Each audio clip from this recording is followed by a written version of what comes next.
The most disrespected good player in the country. I want to hear him compliment. Well, it was super nice. I appreciate it. My worry is just about being good. We'll let everything else sort itself out. Stetson, how resilient do you have to be to play quarterback for Kirby Smart? We saw him get on you you played a pretty fantastic first half against Michigan, and you're walking off the field getting an earful from the head coach. I mean, is it tough to play for Kirby? No, different guys have different ways that they want to be coached. I grew up with that. With my dad was hard nosed. He learned from his dad. Papa was he's a coach. He coached with Frank Royals, Arkansas, coached at Tennessee, Tech. High school coach was the same way. You listen to the message, not the tone. And sometimes you need the tone. Sometimes you suck, and you got to get better, and put some urgency into it. Given all the stuff you talked about, earning respect, finally getting that title, you could have easily walked away from it in 60 years. What brought you back, and what do you feel? What do you hope it says to the rest of the team? That hey, I'm not satisfied. Come back, truck is one more time. Yeah, I mean, it might say that. I think my day-to-day, life, I guess, with them, workouts, throwing the ball. Hopefully, that shows how serious I am. More so than just a hypothetical. This is why I came back. But there's a lot of things that went into it. The main one being that I love football and I love the University of Georgia, and I think it's the biggest honor in the world to represent the great state and all the fans across the world with my teammates beside me. And then at the end of the day, I love playing football. So.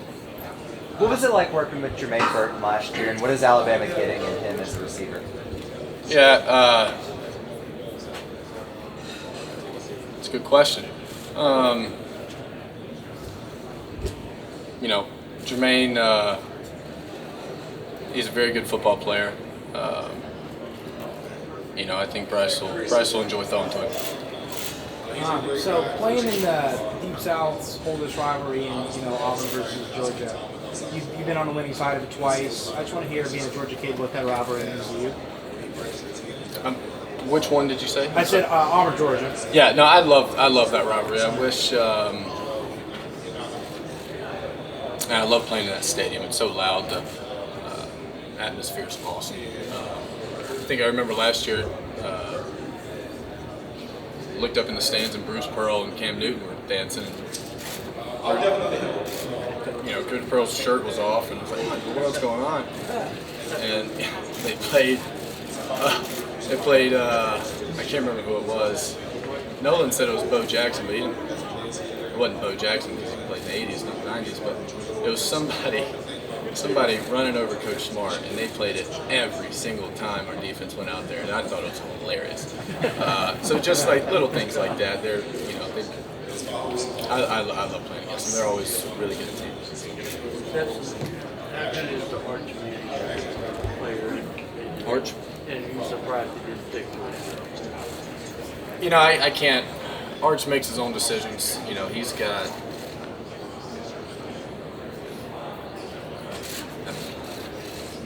The greatest backbone in the history of the sport, right? He's a great player. He's a great kid. He's got a level head on his shoulders. He's going to have.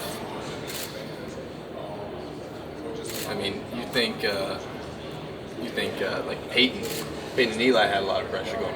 He's gonna have it.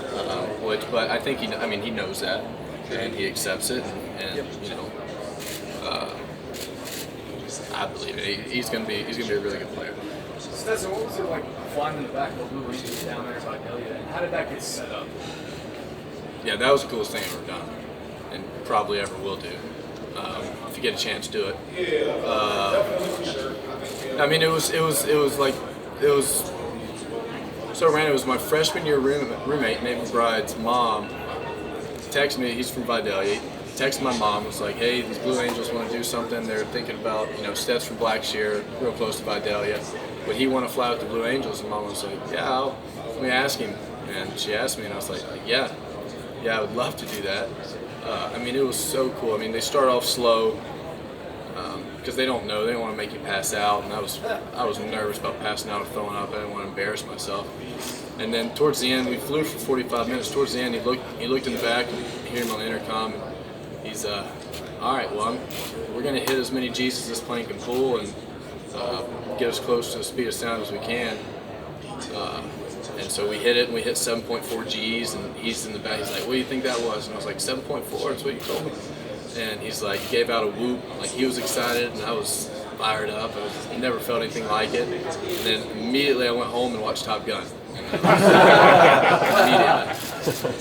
Your life has changed so much from this time last year, on the field, off the field, and you got all of us here talking to you now. Is your life more different off the field with the Blue Angels stuff, first pitch of Coley, or is it more different within the football program, being the leader of the team and stuff like that?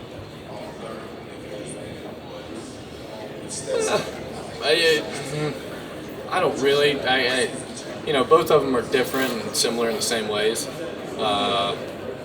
My off-the-field schedule, off the field, more people know me, but it's the same schedule. I spend a lot of time at Budsmere Heritage Hall, right? Like a lot of time. And so I don't go out in the world, and I think it's a good thing just because, I try to focus on what's important, which is football, right? Like that stuff, that's cool, but that's gravy. All of it's gravy. The important thing, the reason why I'm here is to throw the football to people who can make plays with, right? That's the end of the day. So probably the thing that I can't say which is more different, but I'd say that I'm more excited about actually playing football instead of last year when I wasn't at this time, so. Stetson, can you put into perspective how much Georgia football has changed since 2017 when Georgia won the SEC title? I think you were one of only 3 guys that were a part of that team. What are some of the differences you see in the culture now that it's all Kirby guys?